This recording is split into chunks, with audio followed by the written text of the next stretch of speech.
हमारे देश का संविधान 26 जनवरी को लागू किया गया था। हम अपना देश का संविधान, हम अपने देश का जो गणतंत्र दिवस है वो 26 नवंबर को सेलिब्रेट क्यों नहीं करते हैं? इसके पीछे की हिस्ट्री को समझते हैं थोड़ा सा शॉर्ट एंड स्वीट में। ये बात है 1930 की, आज से 83 ईयर्स एगो पहले। तो उस वक्त क्या हुआ था, जब कांग्रेस का अधिवेशन हो रहा था, लाहौर अधिवेशन 1929 के अंदर, और दिसंबर के लास्ट में, तो डॉक्टर राजेंद्र प्रसाद साहब जो इसको लीड कर रहे थे, जो इसकी अध्यक्षता कर रहे थे, उसने कहा था कि एक नदी के किनारे अब हमें अंग्रेजों से आज़ादी लेने की जरूरत नहीं है, हम अपना आपको एक आज़ाद घोषित करते हैं। और जनवरी के लास्ट संडे को 1930 को जनवरी के लास्ट संडे को हम अपना पूर्ण स्वराज घोषित करते हैं और अपना आज़ादी दिवस सेलिब्रेट करेंगे। ये बात बोली थी। अब समझने की बात है, और 1930 से लेकर 1949 तक गणतंत्र दिवस इसके 26 नवंबर को मनाया जा रहा था। लेकिन जब 26 नवंबर 1949 को हमारा देश का संविधान लिखकर तैयार हो चुका था, जिसे लिखने में 2 वर्ष 11 माह 18 दिन का समय लगा था, तो इनके सामने एक बड़ी प्रॉब्लम क्रिएट ये हुई कि हम इस संविधान को 26 नवंबर को लागू क्यों नहीं करें। क्योंकि अगर 26 नवंबर को लागू करते तो एक ऐसा दिवस जिसे 18 साल से सेलिब्रेट किया जा रहा था, जो 26 जनवरी थी, उस दिन इसे लागू करना था। इसलिए हमारा देश का जो संविधान है, इसे 2 महीने बाद, देखो समझने की बात है, 26 नवंबर 1949 को तो तैयार हो गया था, लेकिन इससे 2 महीने के बाद इसे लागू किया गया 26 जनवरी 1950 को। इसलिए हम अपना देश का संविधान और अपना देश का गणतंत्र दिवस 26 जनवरी 1950 से सेलिब्रेट कर रहे हैं। और आज आप सबको पता है कि हमारे देश में 74वां संविधान दिवस मनाया जा रहा है। तो इस उपलक्ष्य में तो मैं आपको एक छोटा सा स्पीच देना चाहूंगा, इंग्लिश में, वो सुनिए। Today is 26 January. We are celebrating 74th Republic Day. First of all, I wish you all a very happy Republic Day. Dear children and बाहर से आए अतिथिगण, Republic Day is a very proud of day for all Indians. Our Constitution become into force. On this day in 1950, Dr. Bhimrao Ambedkar is the father of the Indian Constitution. आप जानते हो doctor Bhimrao Ambedkar कौन है? Doctor Bhimrao Ambedkar अभी तक की बात कर रहा हूँ मैं, हिस्ट्री में लिखा हुआ, अभी तक के हिंदुस्तान के सबसे पढ़े लिखे नेता थे, सबसे पढ़े लिखे, जिसके पास 4 PhD डिग्री थी। किसी के पास नहीं है 4 PhD डिग्री। एक इसने की थी लॉ के अंदर और एक इकोनॉमिक्स के अंदर। और जब हिंदुस्तान आए तो हिंदुस्तान की जो हैदराबाद में उस्मानिया यूनिवर्सिटी है, इसने इसके काम को देखते हुए इसे यहाँ की PhD डिग्री से नवाजा था, इतने बड़े थे। और इसे लिखने में जो सबसे बड़ा योगदान है हमारे देश के संविधान का लिखने में, वो डॉक्टर भीमराव अंबेडकर और BN राव सर का है। BN राव सर इतने बड़े पढ़े लिखे थे कि उसके बारे में लिखा है, जो म्यांमार एक देश है, म्यांमार देश का जो संविधान लिखने में सबसे बड़ा जो हाथ था वो BN राव सर का है। तो देखो, और आपने सुना होगा कि भीमराव अंबेडकर सर को कितना ज्यादा परेशान किया जाता था। जब वो स्कूल गए थे तो स्कूल में उसके लिए पानी की व्यवस्था नहीं थी बिल्कुल भी।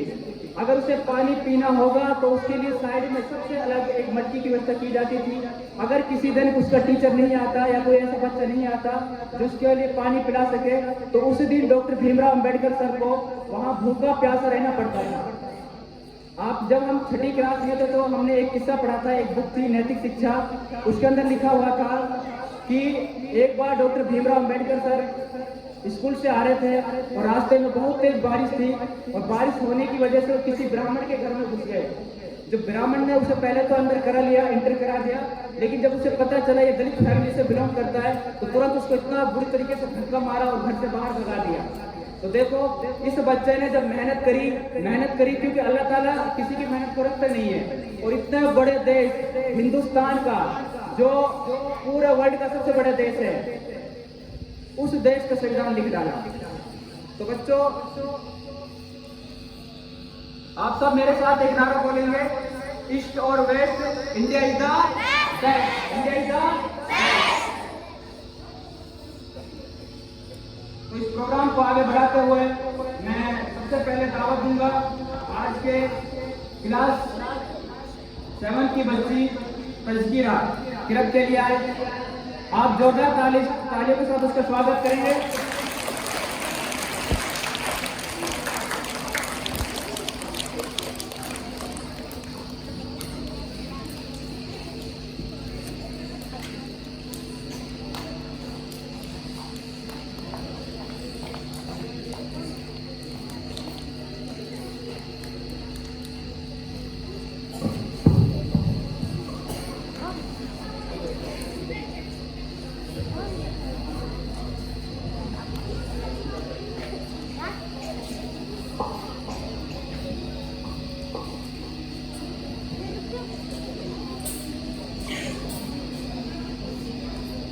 Assalamu alaikum warahmatullahi wabarakatuh.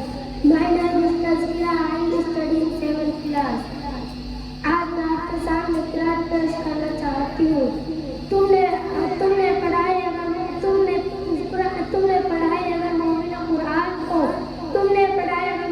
Quran को गौर से पढ़ना जरा तुम सूरह रहमान को। अऊज़ु बिल्लाहि मिनश शैतानिर रजीम। बिस्मिल्लाहिर रहमानिर रहीम।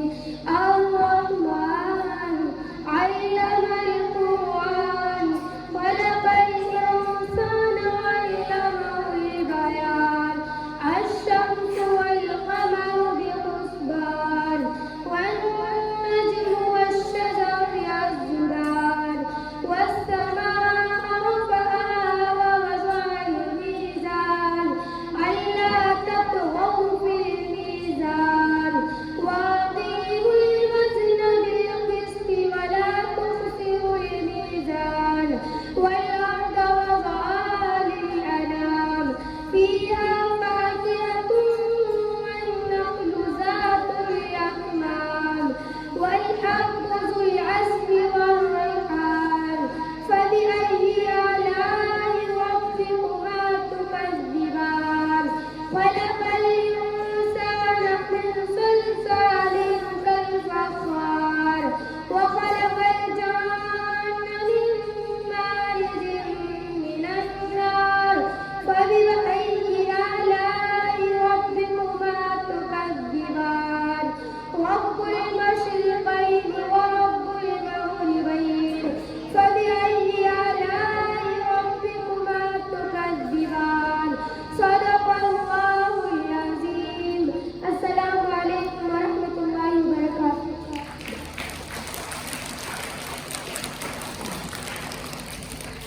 बहुत ही अच्छा माशाअल्लाह तज़किरा ने आप सबको सुनाया किरत।